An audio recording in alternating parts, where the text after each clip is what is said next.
दोस्तों, दिनाक्षी short hand में आपका स्वागत है। अगर आप चैनल पर नए हैं तो चैनल को सब्सक्राइब करें और बेल आइकन जरूर दबाएं। इस डिक्टेशन की एडवांस आउटलाइंस और वाक्यांश आप हमारे पेड बैच से प्राप्त कर सकते हैं। हमारे पेड बैच में आपको प्रतिदिन सभी डिक्टेशंस की एडवांस आउटलाइंस और वाक्यांश दिए जाते हैं और कुछ ऐसी डिक्टेशंस जो केवल पेड मेंबर्स को ही प्राप्त होती हैं। हमारे पेड बैच को ज्वाइन करने के लिए और बैच के बारे में संपूर्ण जानकारी प्राप्त करने के लिए आप डिस्क्रिप्शन बॉक्स में दिए गए मोबाइल नंबर पर व्हाट्सएप कर सकते हैं। इस डिक्टेशन की डेमो आउटलाइंस आप हमारे टेलीग्राम ग्रुप से प्राप्त कर सकते हैं। तो चलिए डिक्टेशन को स्टार्ट करते हैं। डिक्टेशन 5 सेकंड बाद स्टार्ट होगी। Ready, start.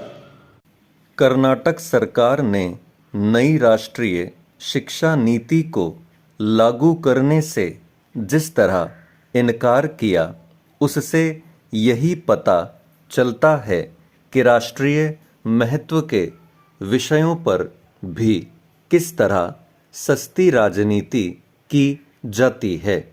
कर्नाटक की नई सरकार ने नई शिक्षा नीति को ठुकराने का फैसला तब लिया जब उसे लागू हुए 3 वर्ष हो चुके हैं।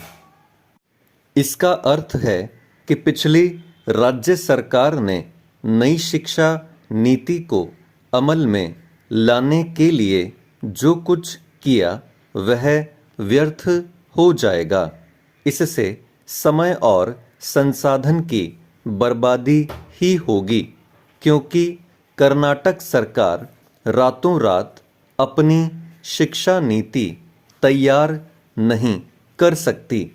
कर्नाटक सरकार के फैसले पर केंद्रीय शिक्षा मंत्री धर्मेंद्र प्रधान ने यह उचित ही कहा कि नई शिक्षा नीति को राजनीतिक चश्मे से देखा जा रहा है। कम से कम शिक्षा नीति को तो दलगत राजनीति से परे रखा जाना चाहिए, लेकिन दुर्भाग्य से ऐसा नहीं किया जा रहा।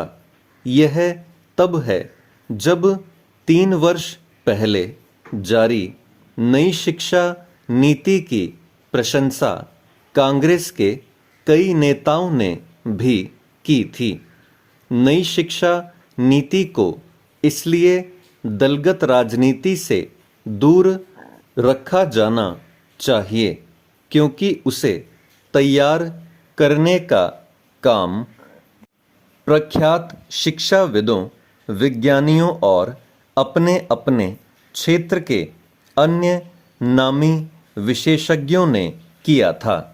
कर्नाटक सरकार के पहले बंगाल, तमिलनाडु और केरल की सरकारें भी नई शिक्षा नीति पर आपत्ति जता चुकी हैं।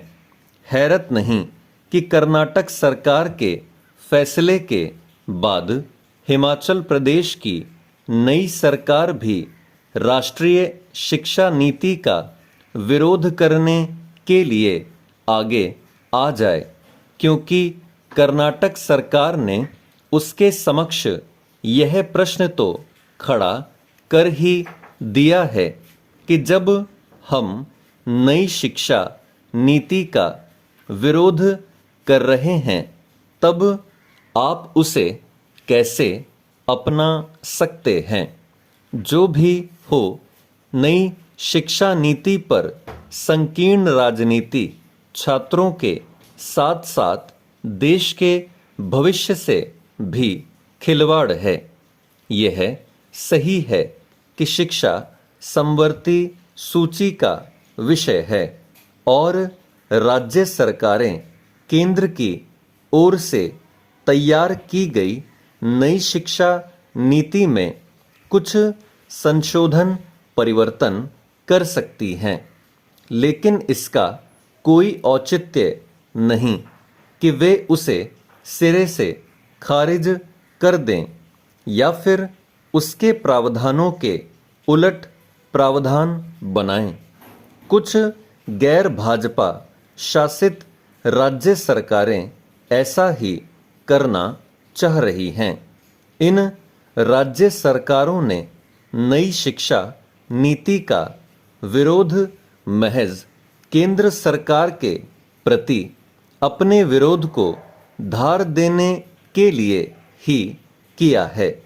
विडंबना यह है कि ऐसी ही सरकारें केंद्र सरकार पर यह आरोप लगाती हैं कि वह संघीय ढांचे के अनुरूप काम नहीं कर रही है।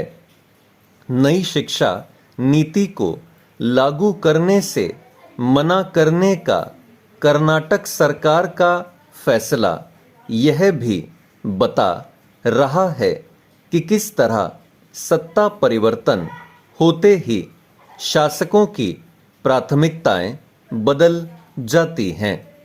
कई बार तो वे केवल इसलिए बदल जाती हैं ताकि यह जताया जा सके कि पिछली सरकार कुछ भी सही नहीं कर रही थी।